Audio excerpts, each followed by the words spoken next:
Hello' everyone, welcome জনাইছোঁ Mrs Manasi কলিতাৰ আন এটা নতুন ভিডিঅ'লৈ। আৰু এতিয়া ৰাতিপুৱা 6টা বাজিছে। মই উঠিলোঁ, গা পা ধুলোঁ। বাকী ঘৰৰ সকলো মানুহ শুই আছে, অকল শহুৰ দেউতা উঠিছে।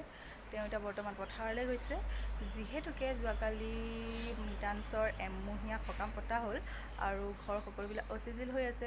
আৰু মিতাঞ্চক কালি দিনত ডাইপাৰ পিন্ধোৱাৰ কাৰণে মই ৰাতি নিপিন্ধালোঁ, আৰু সেয়েহে মিতাঞ্চে গোটেই উপচাই পেলালে মুটি আৰু মই তাৰ সকলোবিলাক কাপোৰ এনেদৰে ধুই পেলালোঁ, যিহেতুকে এতিয়া ধুলেহে পাছত আকৌ ব্যৱহাৰ কৰিব পৰা যাব।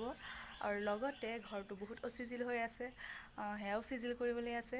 গতিকে মই ভাবিলোঁ যে চিজিলো কৰোঁ আৰু লগতে আমাৰ ঘৰটো দেখাবলৈ অলপ চেষ্টা কৰোঁ। বিশেষ তেনেকুৱা একো নাই দেখাবলৈ, একদম সাধাৰণ হয়, কিন্তু ঘৰটো যিহেতুকে অচিজিল হৈ আছে, চিজিলো কৰিম আৰু লগতে আপোনালোকক দেখামো যে ঘৰটো কেনেকুৱা, বাহিৰ আৰু ভিতৰখিনি দেখাবলৈ চেষ্টা কৰিম। গতিকে ভিডিঅ'টো শেষলৈকে চাই থাকক। চাহ খাই আজৰি হ'লোঁ, মিতাঞ্চ উঠিলে আৰু মিতাঞ্চকো খুৱাই থৈছোঁ। সি খেলি আছে আৰু দেখিছে ৰুমৰ অৱস্থাই নাই। গতিকে ভাবিলোঁ প্ৰথমতে আমাৰ ৰুমটোৰ পৰাই আৰম্ভ কৰোঁ, তাৰ পাছতহে ড্ৰয়িং ৰুমটো চিজিল কৰিম, যিহেতুকে মিতাঞ্চ অকলে আছে আৰু সেইকাৰণে আৰু খেলিও আছে, সি শুই থকা নাই। গতিকে আমি প্ৰথমতে আমাৰ ৰুমটো চাফা কৰি লওঁ, যিহেতুকে ৰাতি হ'লে গোটেই খেজগুল হৈ যায়। আৰু এতিয়া আমি ষ্টাৰ্ট কৰিম চাফাই অভিযান।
ফাইনেলি এইটো ৰুম চিজিল কৰা হ'ল।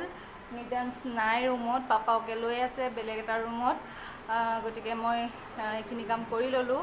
আপোনালোকে দেখিছে মই খিৰিকী বা দৰ্জাবিলাকত পৰ্দা লগোৱা নাই।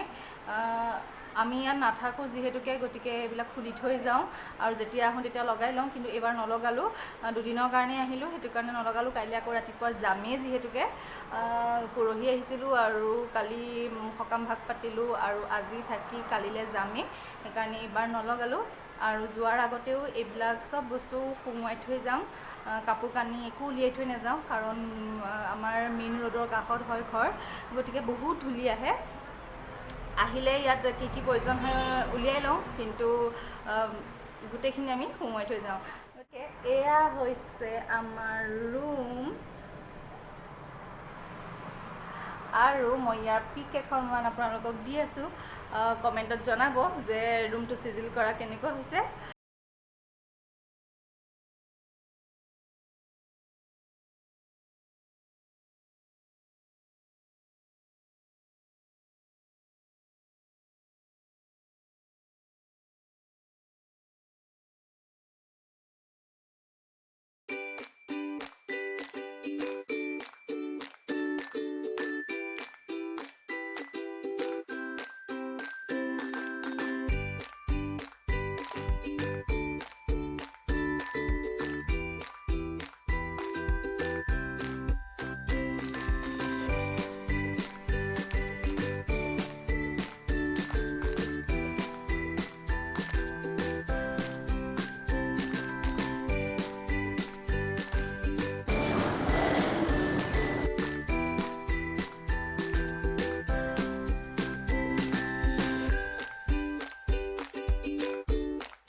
এয়াই হৈছে আমাৰ সৰু ঘৰ, আখল পাছ দেখাবলৈ চেষ্টা কৰিছোঁ।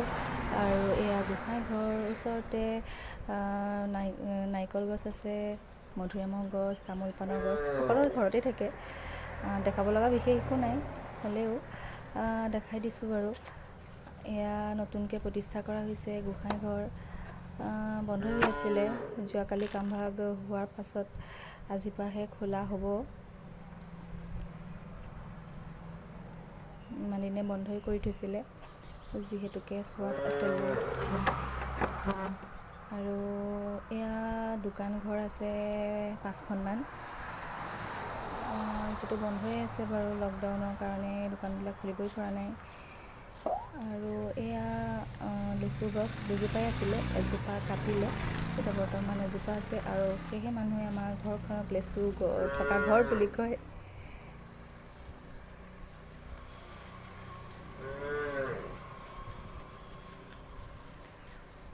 ঘৰটো বিশেষ ডাঙৰ নহয়, সৰু, মা দেউতাই বনাই থৈছে। পাছে পৰে আমি বনাব লাগিব, যিহেতুকে আমি নাথাকোঁ। আৰু লগতে আমাৰ দাদা বৌহঁত আছে, সিহঁতো কৰ্মসূত্ৰে বহি থাকে। আৰু এইফালে দুটা ৰুম বনাই থৈছে, কিন্তু ব্যৱহাৰ কৰা হোৱা নাই। সকাম নিকাম পাতিলে আমি ব্যৱহাৰ কৰোঁ। এইফালে আমাৰ ৰুম, আৰু এইফালে গৈ পৰ্টিক নিদোঁ। আৰু এইটো মাৰ ৰুম, আৰু এইফালে গৈ পেলাই আছে কিটচেন আৰু ডাইনিং ৰুম। আজি নেদেখাওঁ, মায়ে ভাত বনাই আছে, গতিকে সকলোবিলাক অচিজি হৈ আছে।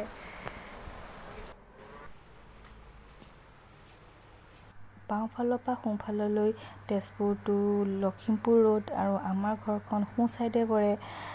গতিকে ভিডিঅ'টো কেনে পালে জনাব, আৰু যদি ভাল পাইছে লাইক কৰিব, শ্বেয়াৰ কৰিব, কমেণ্ট কৰিব, আৰু মোৰ চেনেলত যদি নতুন ছাবস্ক্ৰাইব কৰিব। Thank U.